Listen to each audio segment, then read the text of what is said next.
Hello friends, another video from Christ Church of Jackson's video ministry team. This week I would like to focus on two things. Number one is how we live our lives in relationship to those around us. Not necessarily our family, but those around us in our everyday life.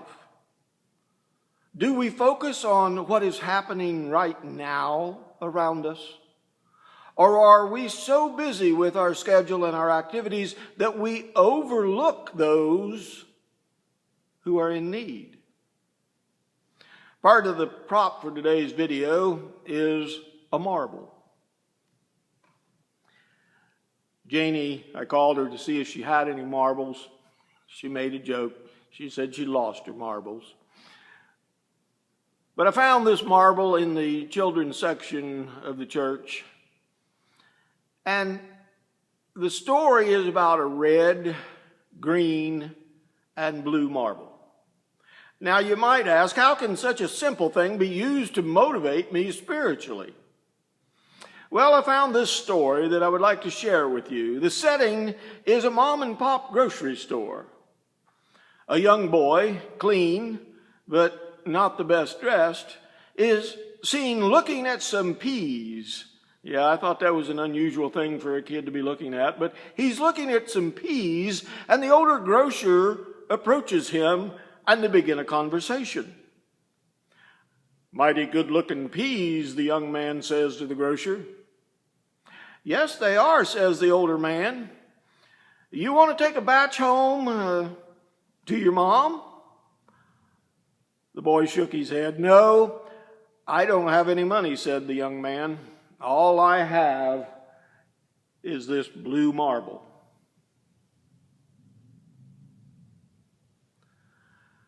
Well, the grocer said, "Well, I have a blue marble. Do you happen to have a red one?" "Yes," the young man replied, "I have a red one at home."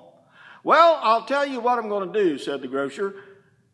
"I'm going to bag you up some peas, you take them home, and the next time you come back, bring me that red marble if you don't mind, and that'll be payment." Well, the next time he came, he brought the red marble. But the gentleman, wise beyond his years, said, "Well, that's not exactly the red color I was looking for. You can keep that marble." And they bargained back and forth over the years for this young man who had no money and was trying to make a meal for his mother. At his funeral, 3 young men came up to the widow of the grocer and expressed their grief. When they went to view the body, each one placed a colored marble in his hand and closed his fingers tightly around them. Touching. How do we live our lives in relationship to others we meet in life? Can be expressed in Philippians 2, verse 3 through 4. Quote, "Do nothing out of selfish ambition or your own conceit. Rather, in humility, value others above yourselves, not looking to your own interests, but each of you to the interests of others." The second thing I would like to focus on today is our need, quote, need versus God's will for us. This is from the Daily Bread dated April 14th, 2024. It describes a jeepney driver in Manila as he gulps down a cup of coffee at a roadside stand. He has lost work due to the pandemic and looks forward to working today to get back some of his lost income. There's also a sporting event today, so there'll be more fares than usual as he moves people back and forth from the sporting event to wherever they want to go. Finally, "I can't stop worrying," he says. "Will I make enough money today? As he began to pull away, he saw a street cleaner on a bench nearby, looking troubled, like he needed to talk. And that little small voice in our head said, "Every minute counts. The more passengers I get, the more income I make. I can't linger."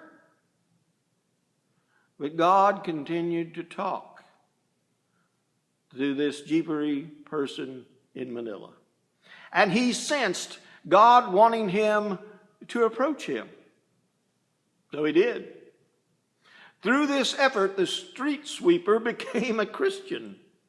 Matthew 6:25 through 27 says, "Remind us not to worry." The thought from the jeepery driver is best expressed in this thought for the week. Try and establish it in your life if you can. Quote, "God reminded me my needs were His concern. Mine was to simply follow Him." God bless.